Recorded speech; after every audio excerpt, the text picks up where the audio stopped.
السلام علیکم ورحمۃ اللہ وبرکاتہ۔ جو بات ابھی آپ سے شیئر کرنے جا رہا ہوں، بیٹوں کی جو مائیں ہیں وہ اس سے زیادہ اچھی طریقے سے ریلیٹ کر سکتی ہیں کہ اماں سویٹر نہیں پہنایا کر، گرمی لگتی ہے، سویٹر نہیں پہننا، گرمی لگتی ہے۔ سردیوں میں مائیں اپنے بیٹوں کو سویٹر پہنانا چاہتی ہیں کیونکہ انہیں لگتا ہے کہ باہر سردی ہے، اور بیٹا کہتا ہے کہ مجھے گرمی لگتی ہے۔ اچھا، اب جب ماں زبردستی سویٹر پہنا دیتی ہے تو اب تھوڑی دیر کے بعد جب بدن گرم ہو جاتا ہے تو کہتا ہے دیکھ میں کہتا نہیں تھا تجھے، مجھے گرمی لگتی ہے۔ تجھے گرمی اسی لیے لگ رہی ہے کہ ماں نے سویٹر پہنا دیا ہے۔ اگر ماں سویٹر نہ پہناتی تو سردی میں اکڑ رہے ہوتے، جکڑ رہے ہوتے، پھر کھنگ لگ جاتی ہے، کھانسی لگ جاتی، تو پھر بیمار ہوتے، پھر یہ کرو اور وہ کرو اور سوپ پلاؤ اور فلانا کرو اور یہ کرو۔ تو ماں جو ہے وہ پریکاشنری کام کر رہی ہے کہ آپ کو ایک تکلیف سے بچانے کے لیے محنت کر رہی ہے کہ دیکھ ناک کور کر۔ جو سرد علاقے میں رہتے نا ہمارے پاکستان میں، آپ جانتے ہیں کیا کڑاکے کی سردی پڑتی ہے، اور وہاں گھروں میں انسولیشن بھی نہیں ہوتی جس سے آپ باہر سے آنے والی ٹھنڈ کو روک سکیں، اور گھروں میں پراپر سینٹرل ہیٹنگ کا انتظام بھی نہیں ہوتا۔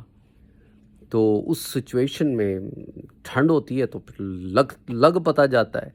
ہمارے کشمیر میں ادھر اوپر گلگت چترال میں، ادھر آگے یہ گھوڑا گلی، نتھیا گلی، کاغان، ناران، اور بھی بہت سارے علاقے ہیں اوپر۔ پھر ہمارے یہ بلوچستان آ جائیں، ادھر پنجاب میں بھی بڑی ٹھنڈ پڑتی ہے۔ تو اینی وے کہنے کا مقصد یہ ہے کہ جب یہ پڑتی ہے نا ٹھنڈ، پھر لگ پتہ جاتا ہے۔ لبے لباب یہ ساری بات کا کیا ہے، اب اس پوائنٹ کی طرف آتا ہوں۔ جب تک سویٹر نہیں پہنا ہوا تھا اکڑ تھی، مجھے تو نہیں لگتی سردی، اور چونکہ ایک بات میں نے کر دی ہے، اب اس بات پہ میں نے قائم بھی رہنا ہے، بے شک سردی لگے۔ یہ ایک انسانی نیچر ہے، جب وہ ایک بات کر جاتا ہے تو اس کے بعد اکڑتا ہے، انا میں آ جاتا ہے کہ میں اپنی ہی بات کو کیسے ڈینائی کروں کہ مجھے ٹھنڈ لگ رہی ہے، مجھے سردی لگ رہی ہے، میں کیسے مان لوں۔ یہی حال ہمارا گناہوں میں بھی ہوتا ہے۔ ہم جب ضد پر آ جاتے ہیں نا تو پھر ہم لوگوں سے ضدیں اڑا کر اس میں گناہ کرتے ہیں، نقصان اور کباڑا اپنا ہی کر رہے ہوتے ہیں، جیسا سویٹر نہ پہن کے کرتے ہیں۔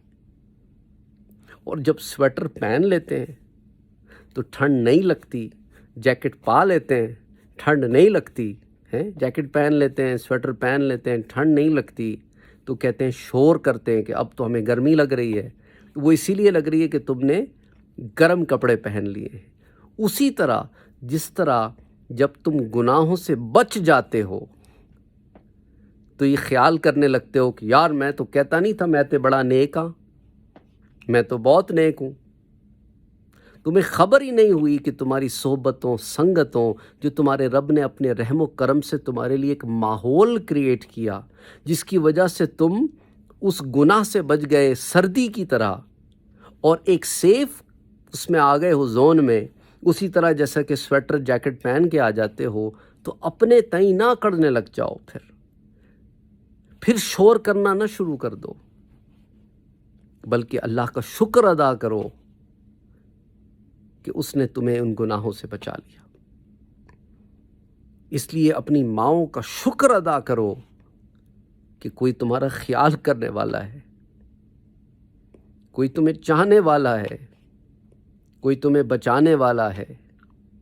اسی طرح جیسے کہ ہم ایک دوسرے کو گناہوں سے بچانے کی کوشش کرتے ہیں، کہ ایک دوسرے کو گناہوں سے، انگار سے، جہنم سے بچانے کی کوشش کرتے ہیں، اور کبھی کبھی ہم نفس اور دل کے ہاتھوں مجبور ہو کر کہتے ہیں کہ نہیں، ہمیں گناہ کرنے دو اور تم بھی ساتھ ہو جاؤ۔ مثال کے طور پہ لڑکیوں کے بارے میں بعض لڑکے کہتے ہیں کہ میں کب سے ٹرائی مار رہا ہوں، گھاس سے نہیں ڈالتی، تو شکر کرو نہیں ڈالتی، ڈال دے گی تو تم بھی گناہ گار ہوگے، وہ بھی گناہ گار ہوگی۔ سمجھ آئی بات؟ وہ تو اللہ کا شکر ادا کرو کہ وہ تمہاری طرف پلٹ کے دیکھتی بھی نہیں۔ اس کو اپنی شرم و حیا اور عزت و ناموس کا بھی ہے، اس نے جو گھر والوں کے ٹرسٹ کو بریک نہیں کرنا ہے، اس نے اپنے رب کے ساتھ کیے ہوئے بات کو بریک نہیں کرنا ہے کہ میں نے غیر محرم سے تعلق نہیں رکھنا، تو تم تو شکر کرو کہ اللہ نے تمہیں بچا لیا گناہ سے، لیکن تم ضد میں ہو کہ نہیں گناہ کروں گا اور اس سے بھی کرواؤں گا۔ اس طرح بعض لڑکوں کے ساتھ ہو جاتا ہے کہ وہ لڑکی پیچھے پڑ گئی ہے، لڑکی پیچھے پڑ گئی ہے، محبت ہو گئی ہے اسے، وہ کہتا ہے بھائی میں نہیں کر سکتا یہ کام جس کام کی طرف بلا رہی ہو تم، کیونکہ یہ گناہ ہے۔ وہ کہتی ہے نہیں، میں تو بس تیرے نال محبت ہو گئی ہے۔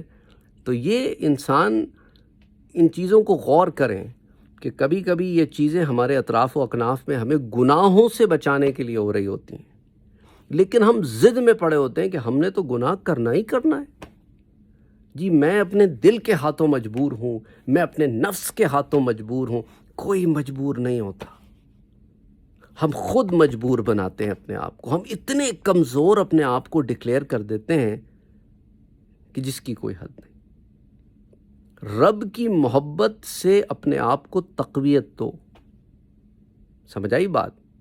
رب کی محبت سے طاقت لو، وہاں سے پاور لو، تو پھر ہر گناہ کمزور ہو جائے گا۔ That's the bottom line. امید کرتا ہوں کہ بات سمجھ میں آ گئی ہوگی۔ السلام علیکم ورحمۃ اللہ وبرکاتہ۔